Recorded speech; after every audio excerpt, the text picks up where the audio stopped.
welcome to my channel. My name is Lisa Alistway, and on this channel, I create a variety of inspirational and informational videos you can use and apply to your life. My guest today is David Banks.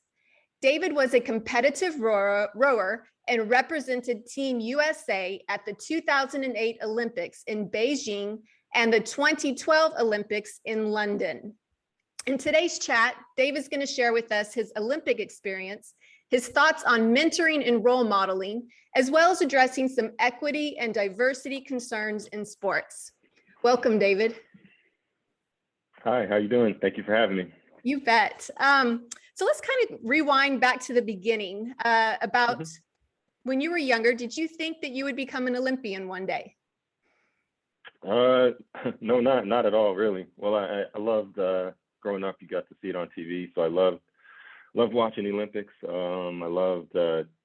loved, watch track and field is one of the sports that I love to watch, and it was just really exciting. You get to see all the, you see the opening ceremonies, you see all that, everything that was going on, and it was.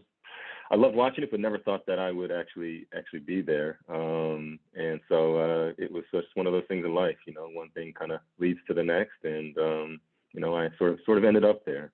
And, okay, so. And it was kind of. Let's talk about that. How in the world did you get into rowing and then proceeding on to the Olympics? Yeah, no. So, I grew up, I love sports, like I kind of was saying.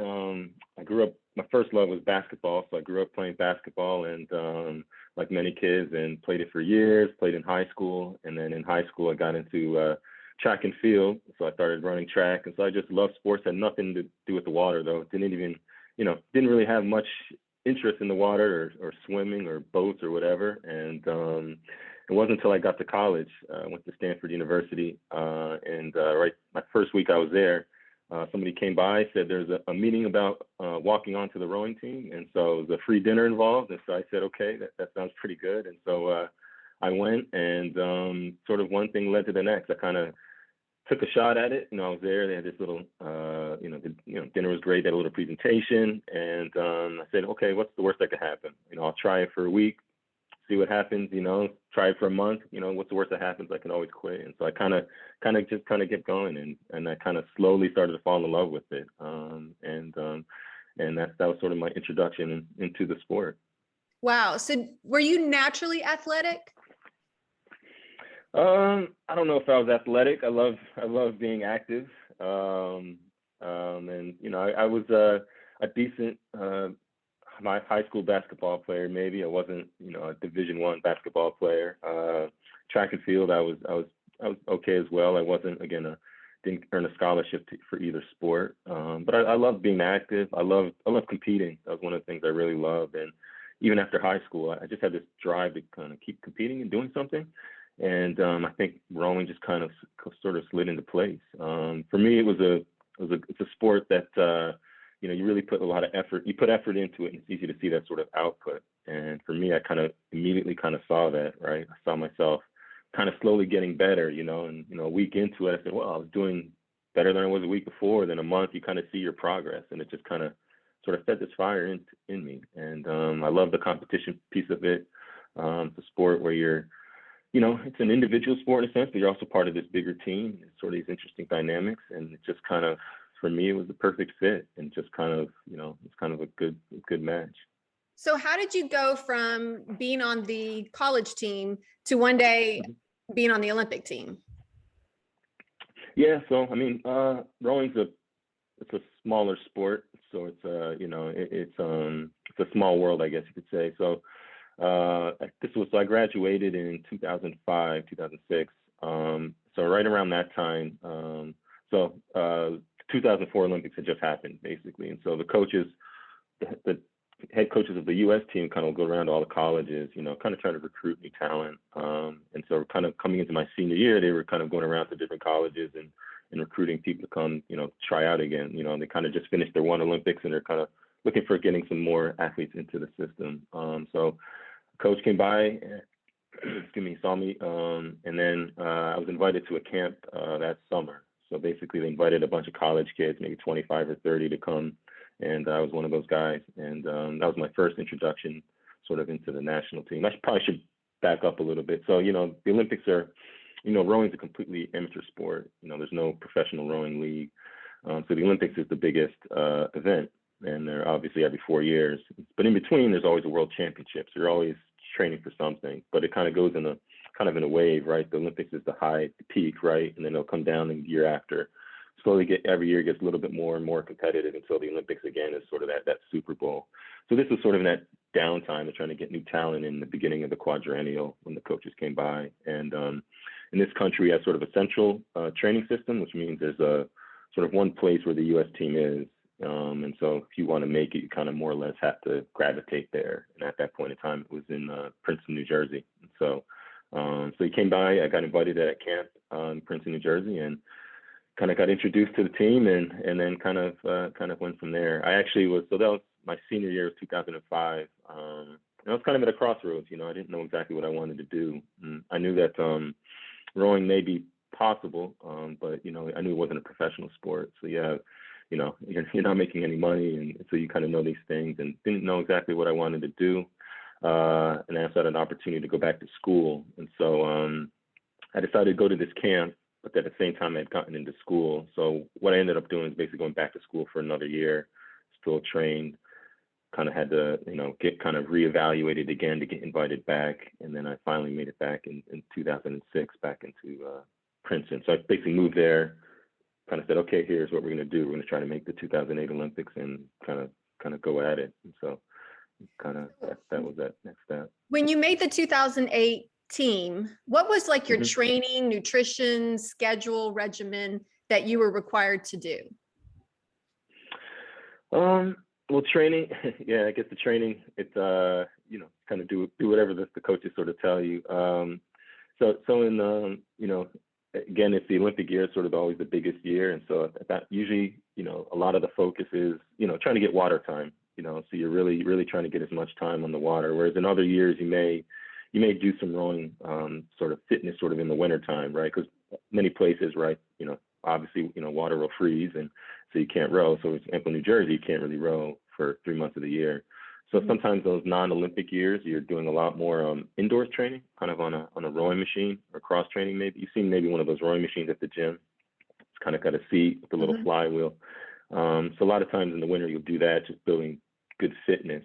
In the Olympic year, though, it's kind of like, this is it, right? Everybody's throwing all their cards on the table. Everybody's going after it. So you're usually trying to get a lot more maybe water time, so that you can, perfect things in the boat and combinations, all this stuff. So in that year, we were actually training, somewhere else in the summer, in the wintertime. You're probably 2 or 3 times a day, every, once here or there, training more or less every day. And so you'll do something in the morning, you'll come in and get breakfast and relax, do all that stuff, and then go back out, in the afternoon. Or if it's 2, if it's 3 a day, you'll do some, smaller one in mid-morning, and then you'll come back in the afternoon. And then eating wise, you're just, in rowing, you burn a lot of calories. And so rowers are known to eat a lot. And so you're just trying to, eat as much as you can for that next practice, and then go.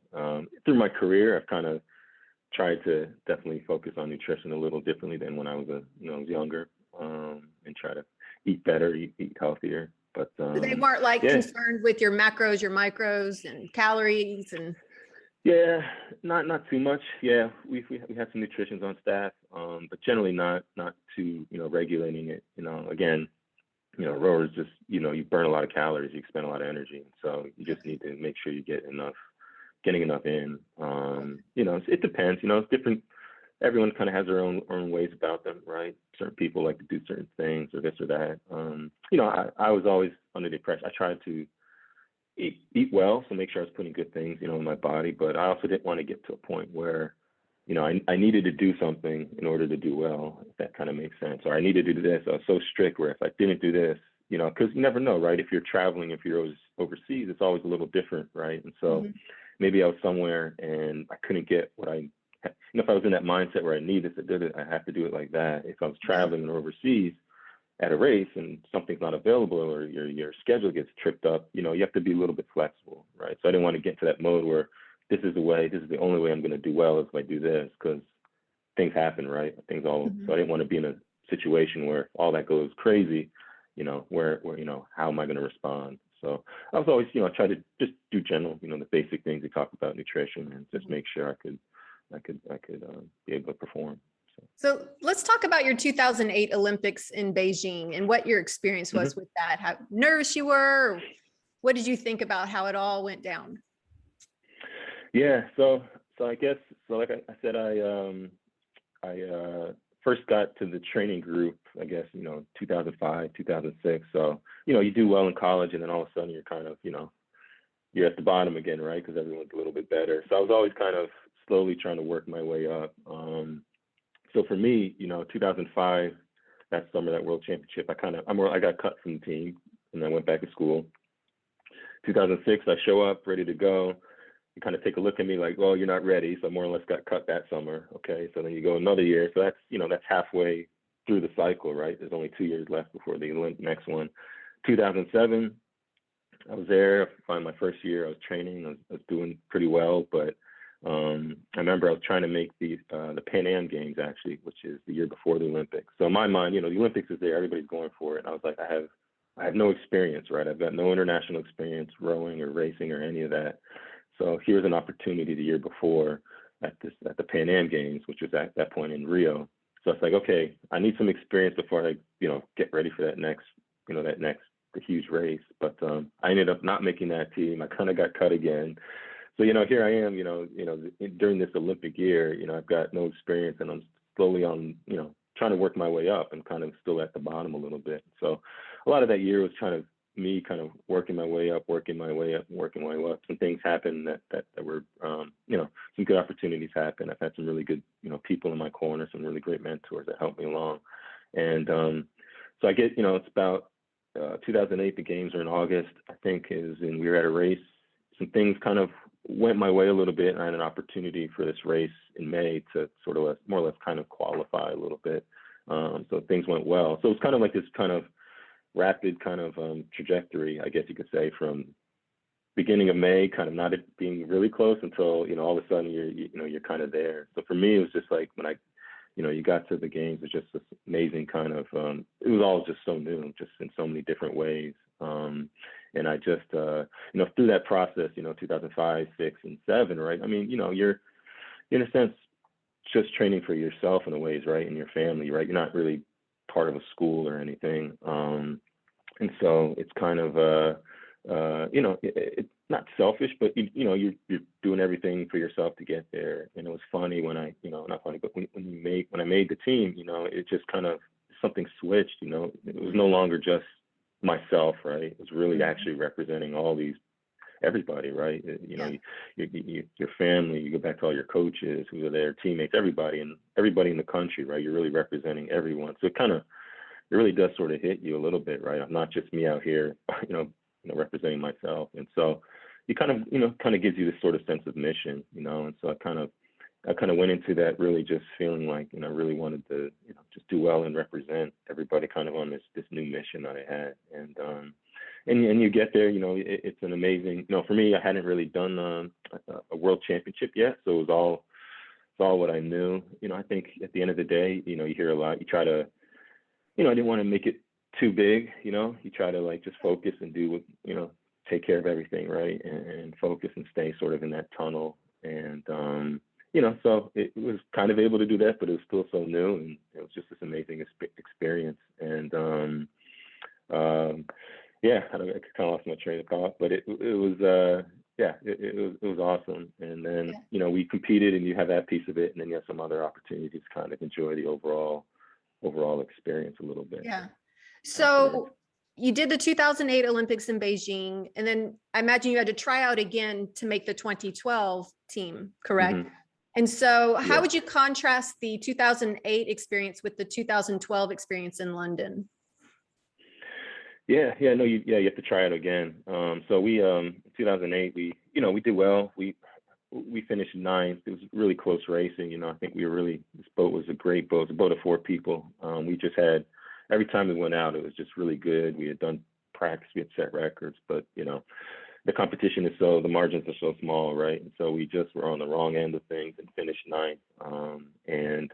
Like I said, it was just amazing to have my parents there and everybody there, and just this energy and this feel, it's this amazing kind of rush that you kind of go through. And I knew I just wanted that again. I wanted to feel that again. You know, you want to feel this just amazing kind of rush while you're racing, all these things, all the, you know, the nervousness, like you were saying, everything's there, and then you're out there. And I just wanted that feeling again. So I kind of knew without a doubt that I was, you know, those next 4 years, this is what I was gonna be devoted to. You know, I feel like I just made it, right? I feel like I just made it on the scene, and I still wanted more. And so I knew without a doubt that's what I was gonna do. And so that's kind of what I set out to do. So I guess, yeah, you have to basically try out. You have to try out every year, basically, right, to make a team. And so it's tough, right? You could do well in 2009, 2010, I can do well. 2011, I could do great. But if you have a few bad weeks or a couple bad months and a practice in 2012, right, that could be it, right? You may not make it. So, you know, it's tough. You know, it's a commitment for sure. And that's just part of it. That's part of what you go through. But I knew without a doubt I was going to push forward, you know, as far as I could, as hard as I could for those next kind of 4 years. And so that's what I set out to do. And like anything, you know, you have some ups and downs. I had some sort of injuries in between. And so 2009, I had a pretty good year. You know, a lot of times it's, like I said, sort of that down period right after the Olympics. So a lot of the veterans maybe aren't around, so some newer folks. So I had a pretty good year. I did pretty well. 2010 sort of did pretty well, and I got injured pretty bad in 2011. It kind of set me back a little bit. What was your injury? Coming into, I tore my calf muscle. Yikes. Probably, yeah. That sounds painful. Yeah, it was. Let's see, 2010.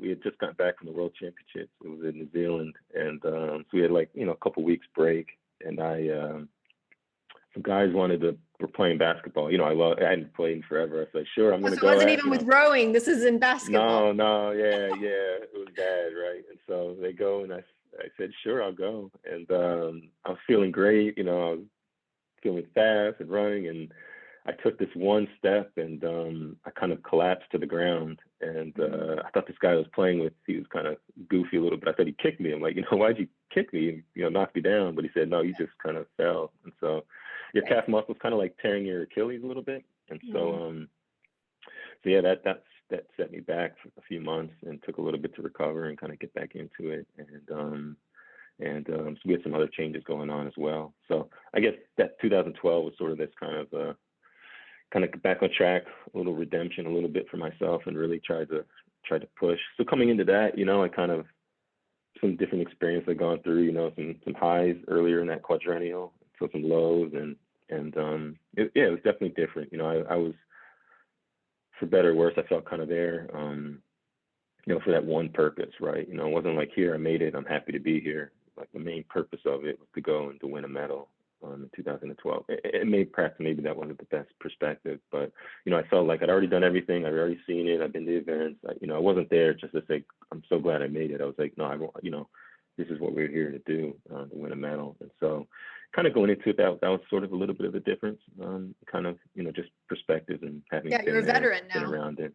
Yeah, exactly. And so I remember, even at, you know, the first one in 2008, it kind of, you know, you try to stay so focused, and then, you know, next thing you know, we're at the, you know, you treat it like a practice and like that's any race, right? And you're so normally going through it, and I forget what it was. We were there, and there were these like helicopters going around, and there's these, you know, cameras, and you're like, you know, this is it. And so I kind of already had a little bit of that shock piece to it, you know, from the previous time. And so, yeah, it's kind of there for a mission, and that was, you know, maybe that was not the best perspective either, but that was sort of my mindset for that one.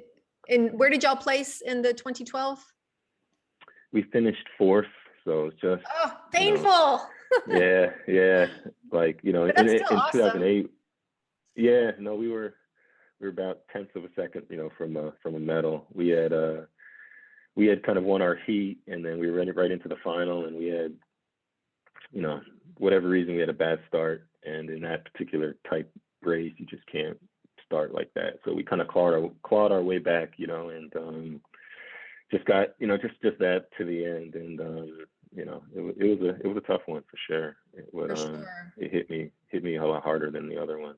So Yeah, I know yeah. from our previous conversation, you had mentioned that it was difficult to watch the Olympics thereafter Yeah. for a couple of years. You watched this last one, but you took a break from Yeah. even watching it. I guess the steam of it all.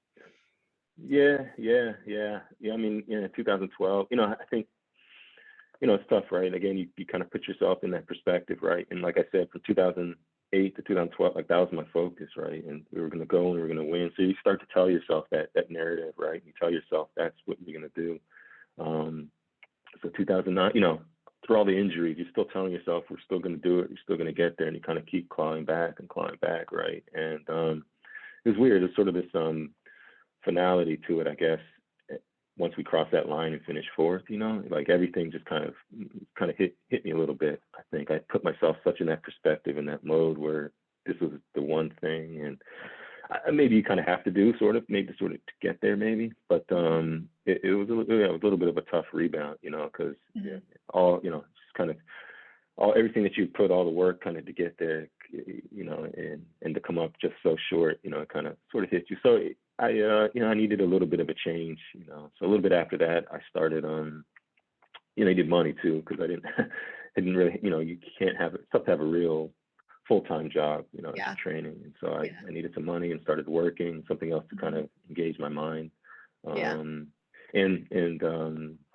so then I kind of drifted away slowly. I still competed. And so 2016 came up. I kind of stopped about 2014, 2015. So just kind of, like you said, a little bit too fresh, I guess. I needed some distance. Mean, you got to pull back with some perspective. It's amazing what you accomplished. I mean, just making the team one time, but making it twice. And but I think like with time and perspective, you realize, things happen the way that they happen, but it doesn't take away from the effort and the amazing accomplishments that you did in the meantime. Yeah, no, you're exactly right. And, you need perspective, at that point in time, I was just so far in that tunnel, and you need to kind of just sit back and realize, again, it's not the end of the world, right? Yeah. It's just rowing we're talking about. It's tough because you make it such a big part of it. And, but, you get that perspective, and really realize, again, just always, I was really fortunate for the experience to be able to do that or try to do that, it was, and you get that and you slowly realize it. And then you find other ways to sort of stay involved. But, right. That was exactly right. So I have a question this kind of interesting about the Olympics and behind the scenes. Can you tell us anything that maybe as a viewer we're not aware of, or maybe that was surprising to you that you learned behind the scenes? Anything stand out? I mean, for me, the best part was kind of you just meet all the different people there. I think a lot of times in the States, we the coverage, right? They find a couple of athletes and it's all about them. And as it should, there's some amazing athletes, but there's a whole bunch of other athletes who never get the spotlight or you ever see. And so that was a really cool part. You get to meet some of these other athletes, whether weightlifters or, wrestlers or what have, judo, whatever. You get to meet some amazing, some other athletes. And that was pretty cool, kind of meeting them, hanging out with them and kind of having some fun. In 2008, it was kind of there. So I was more of afterwards, we kind of went out, was able to see some of the other events, which is pretty cool. In 2012, I was kind of in a different space, so it's kind of engaged with the overall experience a little bit differently. And the other big piece was just to see your family there. That was a lot of, that was great too. I mean, just to have them to be able to experience it and come and see everything and to see them, that was probably the best part too. It's just to hang out with them. So they kind of set up some of these kind of corporate sponsors will set up these little houses or places wherever like in Beijing, I think it was Bank of America, and they had like a house or a building, and so all the families could congregate there. There's food. I think in London it was Procter and Gamble. They kind of had this house, so it was fun. You kind of hang out there, and families of all of the other athletes from other sports are there, and it's a pretty cool experience to be a part of, and that they could share in it as well. Very cool. Very cool. So let's switch gears a little bit and talk about role modeling. Who's been your biggest role models? Oh, I think, first was my family. My first and foremost. My parents, yeah, they're probably, the biggest role models that I've had. They've shown me, work ethic, how to, go out and really work for what you want, but at the same time, still, the love they have for their family. And they're some of the biggest immediate role models I've had. I feel like I've had many different role models in different kinds of ways.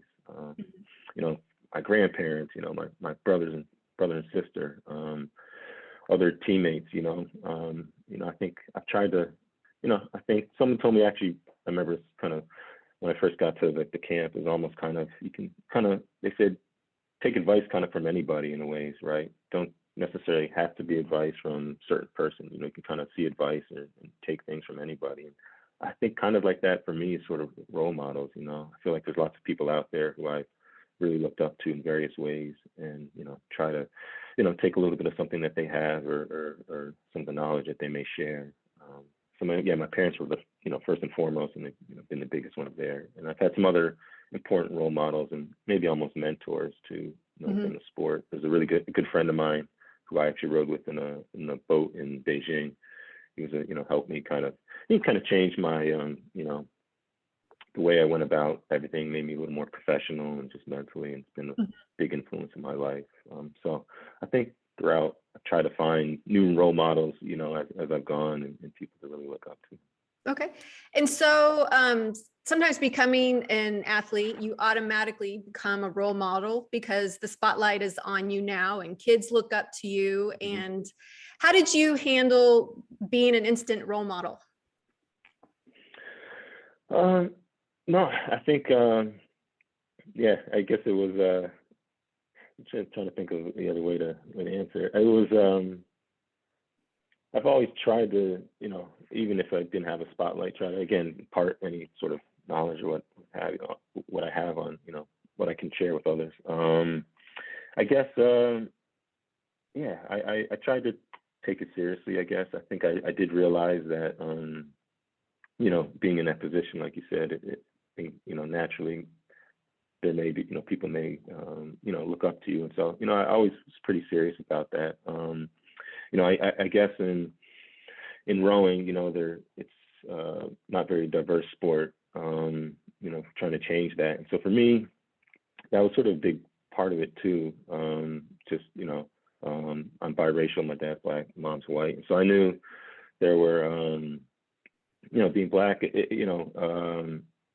I knew that going, in the rowing world, where I was and where I stood, I knew it was this weird kind of sense of, kind of mission for me almost. I don't know, it's kind of hard to explain. I knew in my family there are people who couldn't even try it or do what I was doing, and so early on I just felt this real kind of connection to it in that way, and really felt privileged to be able to do that. And so I, in a sense, kind of really wanted to represent. And so that was always real important to me, even before the Olympics, even in college. I just had this sort of sense of mission that kind of grew inside me. And then I guess once I made it to the Olympics, was on that level, I really felt a strong need to represent as well, I think. And maybe I put too much pressure on myself. I really kind of wanted to make sure I could help to be a force for kind of change.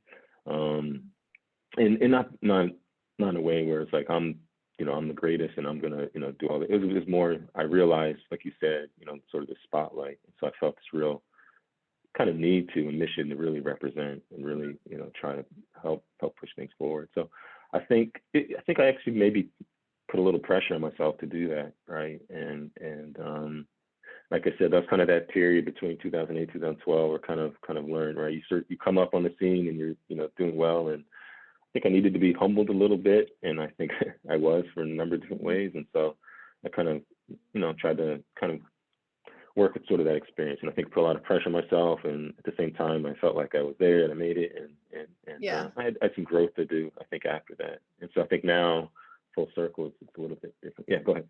So I think, some athletes talk about, well, I didn't ask to be a role model. I don't want that pressure or that responsibility that you're talking about.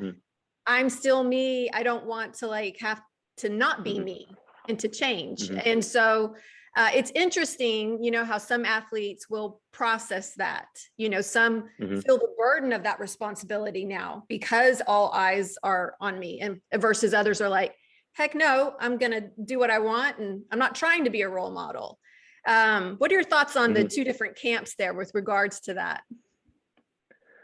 I think it's hard. I mean, I think like kind of what we were saying. I think you are, you're saying you are visible, right? So people are going to look to you, and even what you say, they're going to take that in.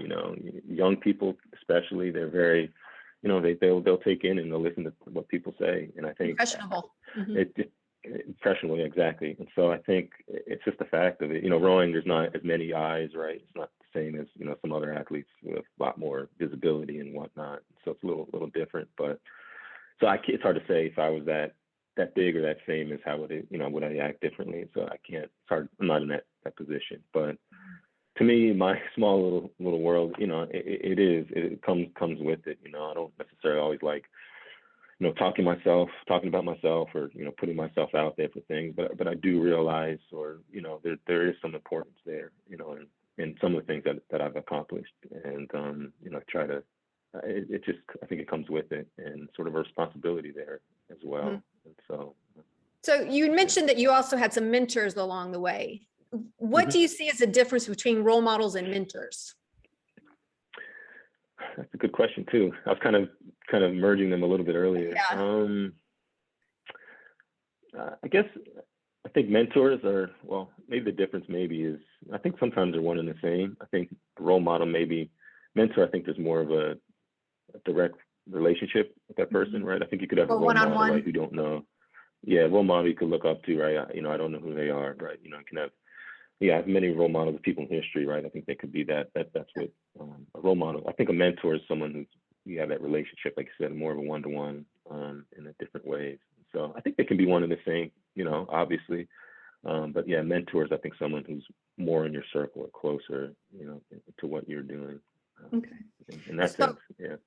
if, let's say someone is a young athlete coming up Mhm. and about to be thrust into that spotlight about, well, now you're a role model. Now you get to be a mentor. What advice would you give to them on being a role model and being a mentor?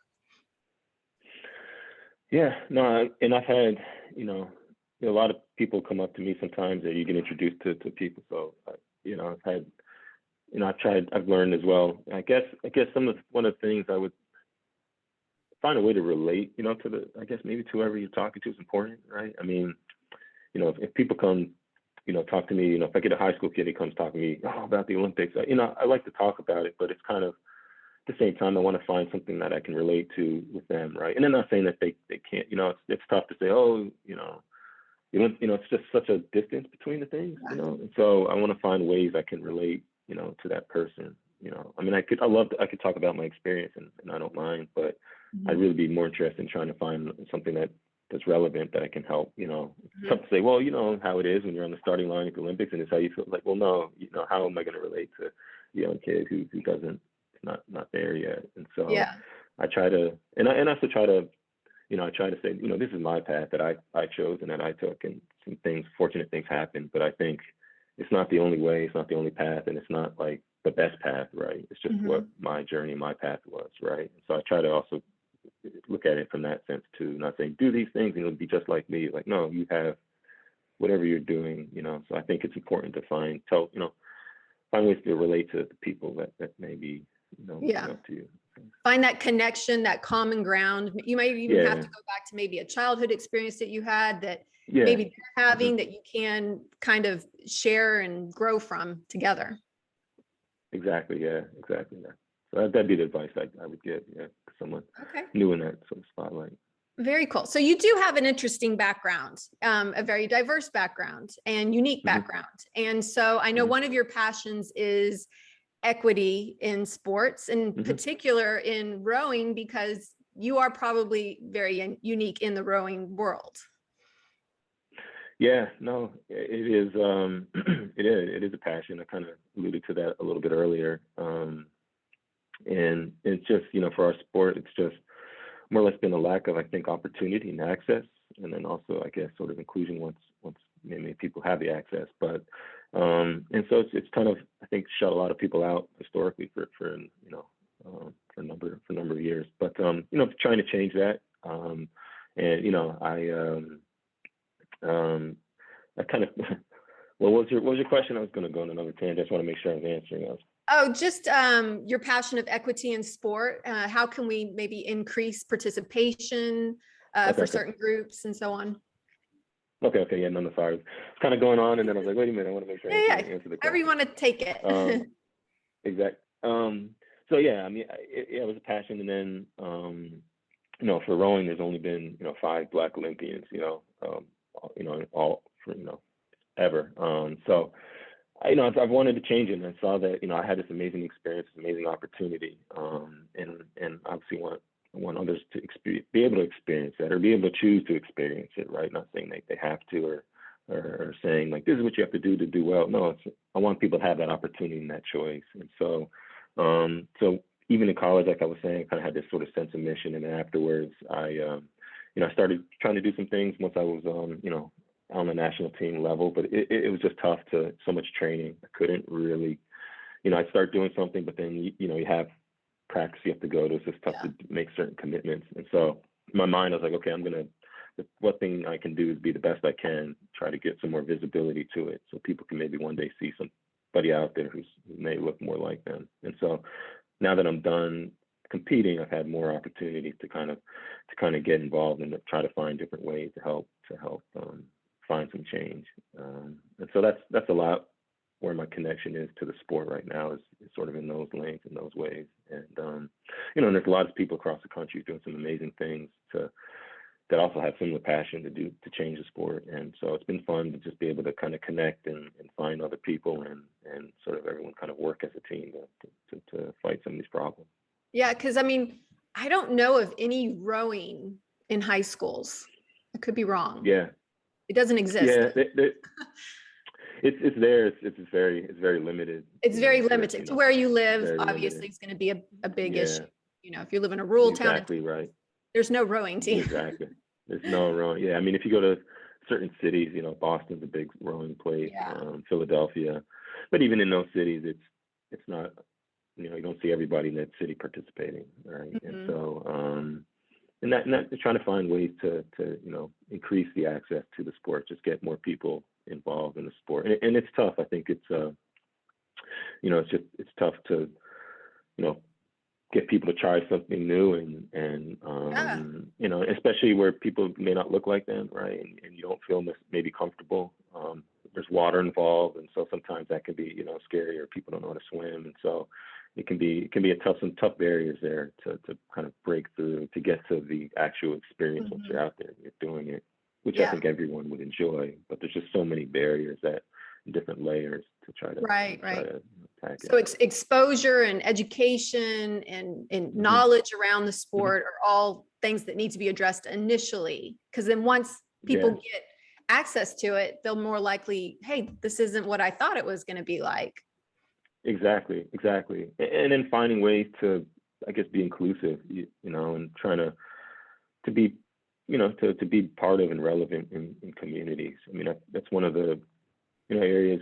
I live in Oakland right now, and I'm on the board for a local youth rowing team. And, a lot of the kids aren't from Oakland itself, although the Oakland's in the name. And so we've been trying for a few years to change that. And I think one of the big pieces is just finding ways to connect with people, communities, right, in different kinds of ways, and just get people to that point, like we were saying, where you enjoy the experience for what it is, and kind of try to cut out some of the other noise and everything. Because once you can do that and you get there, but there's a lot of other things, or whether it's, traditional things within the sport that people are just used to going, walking this way. So what if we kind of just did it a little differently, or do some things differently, and just be a part of the community, right? And I think in doing so, and having an inclusive kind of energy, I think that can also attract people to want to check it out. But if you have these kind of closed walls, and you're just so siloed, and you're not very inclusive, why would anybody want to see what that's about? Yes, so yes, you definitely have to be open-minded to the process too. Mm-hmm. If somebody comes to you with this idea and you're like, no, I don't think so, Nobody else that Yeah. I know does that. So why would I? Right. But you also have to be Yeah. open to receive that as an opportunity or experience. Yeah. No, exactly. And so I think that's, there's some people around the country doing some really, really good things. And so, it's been fun to be a part of that and connect with people and find some ways to keep pushing forward. So, Very cool. Very cool. yeah. Well, do you have anything else pertinent to this topic on role modeling, mentoring, equity in sports that you would like to add? I'm trying to think. No, I think, yeah, I think, it's been, there's a lot that happened, this year, after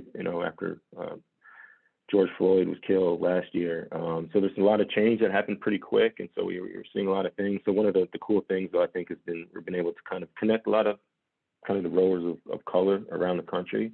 And that's been something that's been really interesting to see. And, there are, I think it's tough too when people may feel like they're the only one, right? Or they're alone. I think it's a lot easier when you feel like you're part of a group and part of a network. So it's been a really great thing this past year, is kind of being able to connect people, trying to find ways, and even finding ways where you can connect, kids and youth. There's a lot of energy that they have, and they're just so excited, and they found their own ways to kind of connect as well in their own social media, lanes, and that's been something good. So I think there's lots of promise out there, I guess is what I would want to say. And I think there's lots of energy out there to change. And so, I think if we can kind of keep working together and keep trying to go after it, I think we'll make some changes. But most definitely. Very good.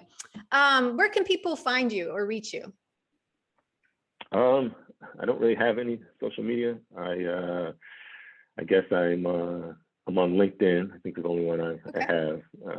My name's on there, David Banks, obviously. And other than that, email me or call me. But yeah, those are the main ways you can find me.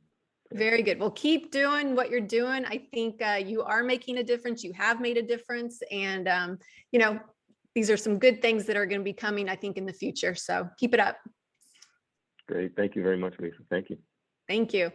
If you guys like this video, please give it a thumbs up, and don't forget to share and subscribe and hit the bell to be alerted to when the next video drops. Thanks for watching. Thanks, David. Thank you.